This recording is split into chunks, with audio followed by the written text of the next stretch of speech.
5 topik pembahasan mengenai kedatangan Belanda. 1. Mengapa Belanda terlambat datang ke Indonesia? Karena pada abad ke-15 Belanda masih menjadi vasal Spanyol atau berada dalam kekuasaan Spanyol. Belanda mulai berdagang ke Lisabon.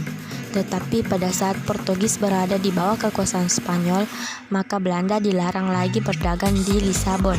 Sehingga orang-orang Belanda mulai mencari jalan untuk pergi ke dunia timur atau tanah Hindia, dan akhirnya menemukan Indonesia sebagai ladang yang kaya akan rempah-rempah.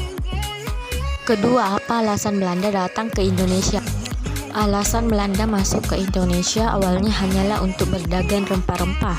Akan tetapi setelah sampai ke Indonesia dan melihat kekayaan akan rempah-rempah di Indonesia, terlebih pada waktu itu terjadi kekosongan kekuasaan di Indonesia, sehingga Belanda dalam sifatnya yang rakus mengambil kesempatan tersebut. Kemudian Belanda memulai monopoli perdagangannya di Indonesia dan pada akhirnya Belanda menguasai atau menjajah Indonesia. Ketiga, siapa yang memimpin? Belanda datang pertama kali ke Indonesia pada tahun 1596 di bawah pimpinan Cornelis de Houtman yang berhasil mendarat di pelabuhan Banten. Namun kedatangan Belanda diusir penduduk pesisir Banten karena mereka bersikap kasar dan sombong. Bagaimana perjalanan Belanda ke Indonesia?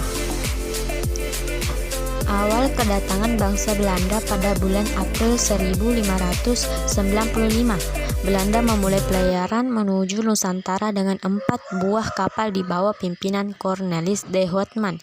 Dalam pelayarannya menuju ke timur, Belanda menempuh rute pantai barat Afrika, Tanjung Harapan, Samudra Hindia, Selat Sunda, Banten.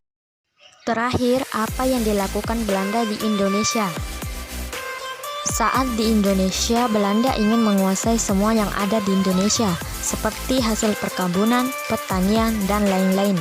Mereka juga mengeluarkan kebijakan Rodi, yakni seluruh rakyat Indonesia disuruh bekerja siang malam, tetapi hasilnya menjadi milik Belanda. Itulah tadi pembahasan singkat tentang kedatangan Belanda ke Nusantara. Sekian, wassalamualaikum warahmatullahi wabarakatuh.